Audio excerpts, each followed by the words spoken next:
Masechet Baba Kama, résumé du Daf Mem Aleph. Un taureau qui a tué un homme, s'il est mouad, il doit payer le kofer. S'il est tam, il ne paye pas le kofer. Les deux, dans tous les cas, le taureau il est chayav mita, il est condamné à mort, le taureau lui-même. Même s'il a tué un enfant, il devra payer comme ça. Il sera chayav mita. Il devra payer le kofer. S'il a tué un esclave ou une servante, il paye 30 slaim. Peu importe quel est le vrai prix de l'esclave ou de la servante, c'est ça ce qu'il doit donner. La Gemara a un gros problème ici. Comment un taureau devient mouad? Un taureau qui a tué quelqu'un, comment devient-il mouad? Pourtant, dès qu'il est encore né en tant que tam, il était déjà condamné à mort. Si on l'a tué, il ne peut plus réencorner. Comment est-ce possible qu'il ait encorné encore une fois? La Gemara donne 8 réponses à cette question-là pour trouver ce cas-là où finalement, il n'a pas été tué immédiatement. Soit, par exemple,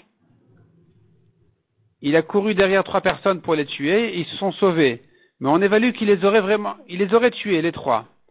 Ou bien, il les a blessés, ils sont morts que quand il a tué le 3e. Ou bien, il a tué 3 behemoths. Ou bien, il a tué 3 goïms. Ou bien, il a tué 3 malades. On ne pouvait pas le tuer parce que de toute façon, il avait tué des malades qui allaient mourir. Ou bien, dit la Gemara, il a tué, il s'est sauvé. Il a tué, il s'est sauvé. Le taureau, il est encore né, il s'est sauvé. Ou bien, dit la Gemara, les témoins qui ont dit qu'il est encore né, on pensait que c'était des menteurs. Et finalement, au 3e coup, il s'avère qu'ils avaient raison. Ou bien, dit la Gemara encore, on ne connaissait pas le taureau au début, simplement on a averti son propriétaire, sache que tu es un taureau dangereux, garde-les tous. Et au bout des 3 fois, la 3e fois, on a repéré le taureau, et donc là, il devient mouad. La Gemara ensuite vient traiter le cas du taureau qui a donc été condamné à mort. Son propriétaire s'est précipité à lui faire la shrita pour le sauver. Et donc on dit la viande elle n'est pas cachère. La Gemara a fait des drachas des psukim, d'où je sais que on n'a pas le droit de manger la viande et même de profiter de ce taureau-là. Finalement la Gemara elle va ramener que même la peau est interdite de ce taureau-là.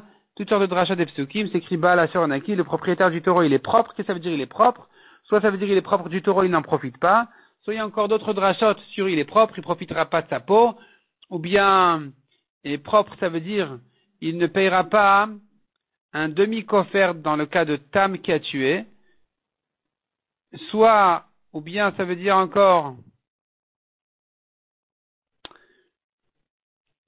donc il y a une marloquette entre Rabbi Eliezer et Rabbi Akiva, quand la Torah nous dit il est propre, et qui veut dire donc ça voudrait dire ici, il est pas tour d'autre chose. Le taureau, oui, il sera tué, donc il sera interdit, c'est vrai, lui-même et sa peau. Donc la peau, on la prend soit de Baal Asher Naki, soit on la prend de Et Bessaro. Et vient inclure même la peau. Mais en ce qui concerne ce pasuk-là de Baal Asher Naki, le propriétaire est propre. Rabbi Eliezer veut dire par là, va prendre par là qu'il est propre, il n'a pas à payer le kofer. Même un demi-kofer, pour un tam, il paye pas. Et Rabbi Akiva lui a dit, mais bien sûr qu'il paye pas puisqu'on le tue. Or, le tam ne paye que migoufo de son corps, donc il n'y a rien à payer ici. Et Rabbi Eliezer lui répond 2 réponses. Il s'agira d'un cas où on n'a pas tué le taureau. Le taureau, malgré qu'il a tué un homme, il n'était pas chayav mita, soit parce qu'on n'avait pas eu 2 témoins qu'il avait tué, soit parce que il n'avait pas l'intention de tuer un homme adulte juif, enfin un homme vivant, mais peut-être qu'il allait tuer, il pensait tuer un bébé qui allait de toute façon mourir parce qu'il n'est pas né à terme, par exemple. Mais en tout cas, le taureau n'avait pas l'intention de tuer quelqu'un qui l'aurait rendu le taureau chayav mita. Et donc, puisqu'il n'a pas une intention comme celle-là, il n'est pas chayav mita. Donc le taureau, il est vivant. Et pourtant, le demi-kofer, il ne payera quand même pas, comme on a pris du pasuk de Baal Asher Naki.